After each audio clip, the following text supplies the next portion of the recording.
Yeah, welcome to this Visual Basic class.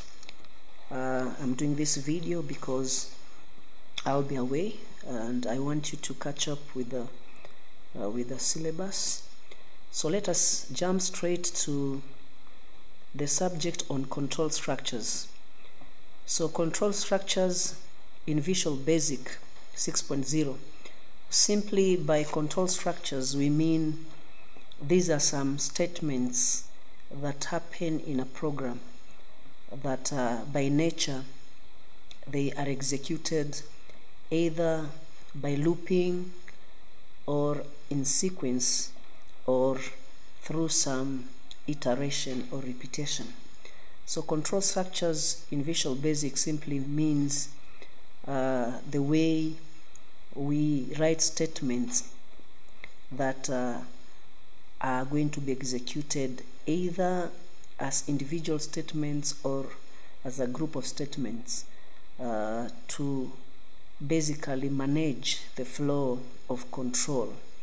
So the key emphasis is to manage the flow of control, which is the order into which those individual statements those lines of code you're writing, how they are going to be executed one after the other.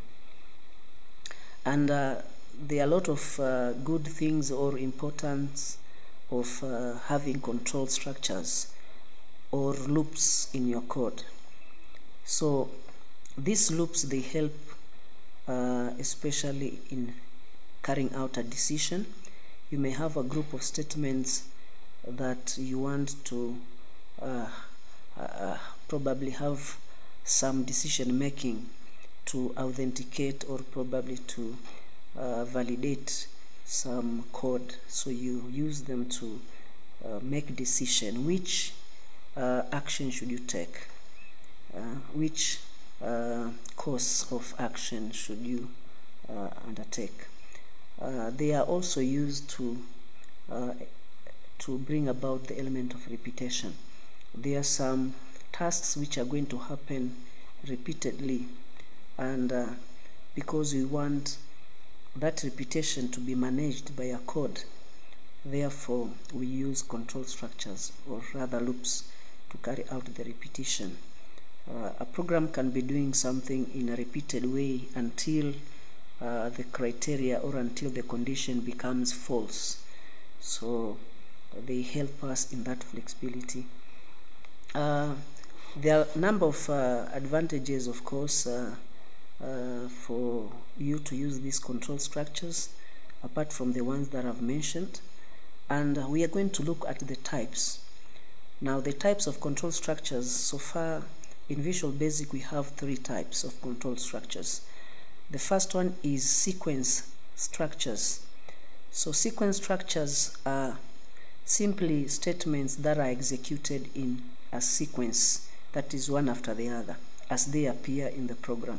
So if you have a number of statements starting from maybe the topmost to the bottommost, then these statements are going to be executed one after the other in a sequential manner.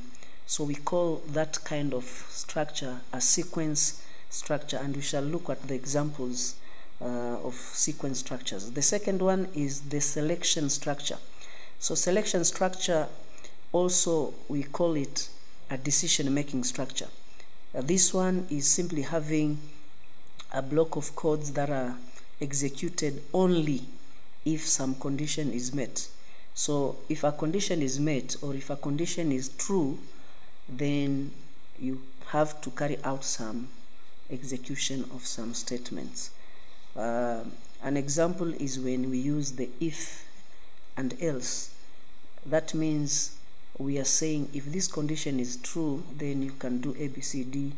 Else again, if this condition is again true, do A, B, C, D, until the condition becomes false.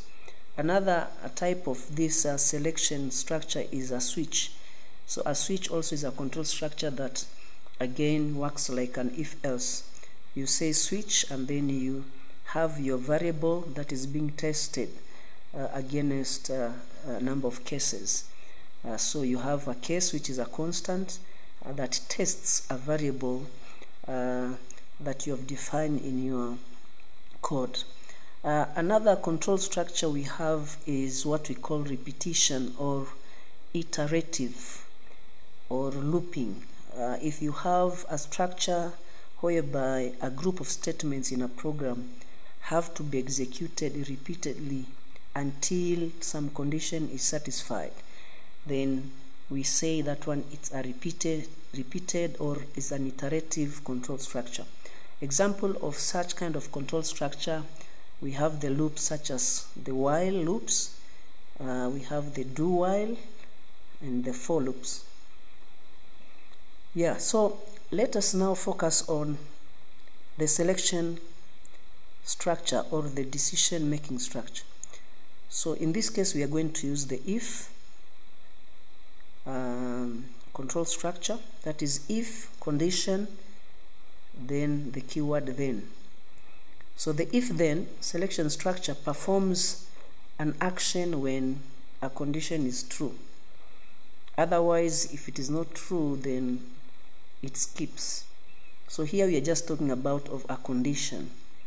Yeah, it tests a condition. If that condition is true, then it performs some tasks or it runs some statements. So the syntax of the if then selection will be if then into brackets, and these are what we call the alligator brackets. So if then condition, you put your condition there that is going to be tested for truthness, then run some statements, and then you end the if with an end if.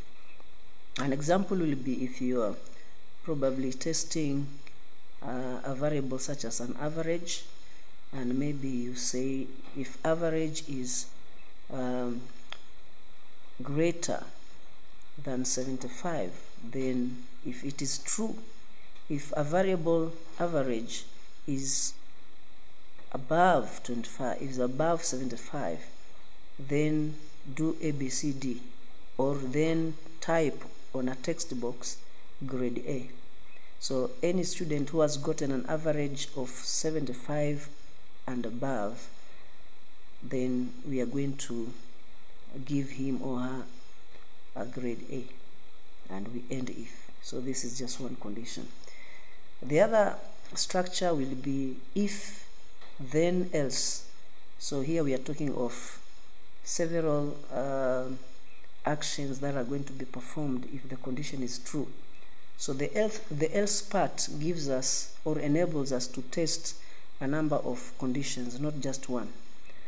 An example will be, again, if we are using the average to test whether somebody is above average or not, then we can say if condition, then group of statements, else other statements, then you end if. So we can say an example, if average is greater than 50, then print or put something on a display that you have passed. Else, so the else part is the false part. Okay, that means if it is not true, then you have failed. That means if you have not gotten above 50 as average, then most likely you have gotten below 50, therefore you have failed. So that is the else part. Now another structure we also may look at is the if else, or what we call if else if. Yeah, if a condition you test for truth, else if. So this one is for multiple cases. If you are to carry out some multiple cases or conditions, or you are testing several cases, then you can use the if else selection structure. So once the condition is met, the statements are skipped, and then it loops out. An example will be with just our marks example or our grade example. So we say if your student has gotten an average of above 75, then let's give him an A, a grade A.